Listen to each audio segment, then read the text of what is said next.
So my name is Fonger Ypma. I'm the founder of Arctic Reflections, which is a social enterprise from the Netherlands, and we're focused on Arctic ice preservation. We have the moonshot ambition to halt the summer sea ice loss in the Arctic, and we do this simply by pumping water from underneath the ice on top of it in the winter to accelerate the freezing process and have more reflective ice left in summer. I used to work in the energy transition, which is luckily picking up in speed, but I realized that rapid CO2 emission reductions are basically not enough anymore to preserve the Arctic. So I really got interested in this, and I thought, isn't it somehow possible to regrow ice? And this was basically a simple solution I could think of.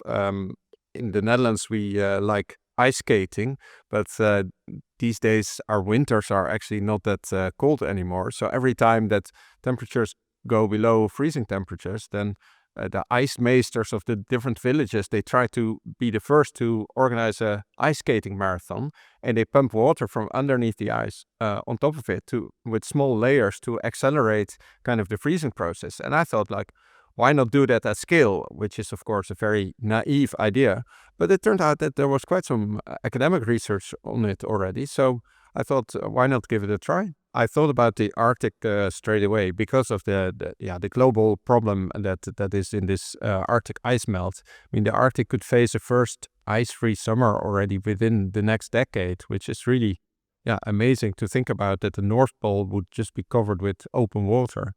So this was really what drove me.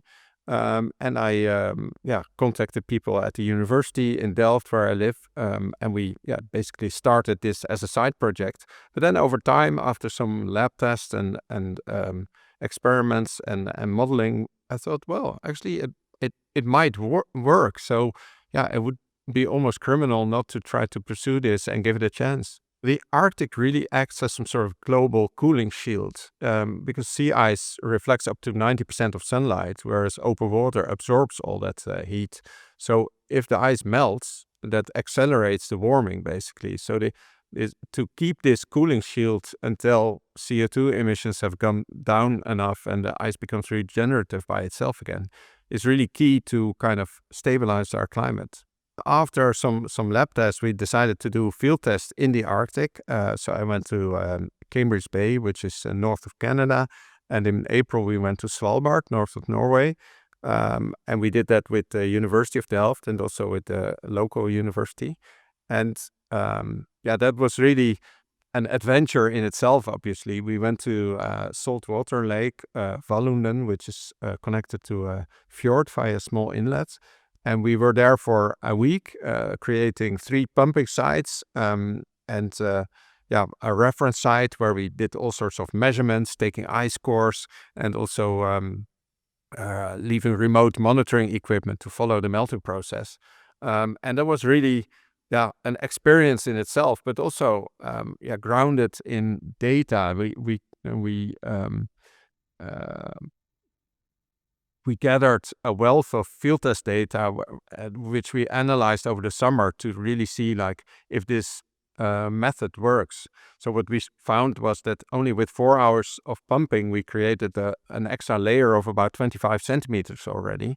And this ice actually got materially whiter during the melting. So you could really see these bright spots that were white in a kind of a melting slush, which was clearly an indication that this method can work. Currently, we're still doing field tests, and next year we want to do this at a somewhat larger scale to ensure kind of the robustness of the outcomes. At the same time, we also want to estimate what kind of area you could realistically cover with one pumping site. So our goal is really to halt the net summer sea ice loss from one summer to the next, which is about 100,000 square kilometers, or twice the size of the Netherlands where I live. And we think we need about 1,000 pumping sites to kind of be able to cover that area. So we have a step-by-step approach of every winter trying to validate more of our technology and kind of how to implement it. And of course, we need to grow our team for that. We need to work with governments and local indigenous communities. We work with ecologists and researchers. And we also need financing to be able to scale this up. I mean, if this works, a whole new industry on re-icing will need to emerge.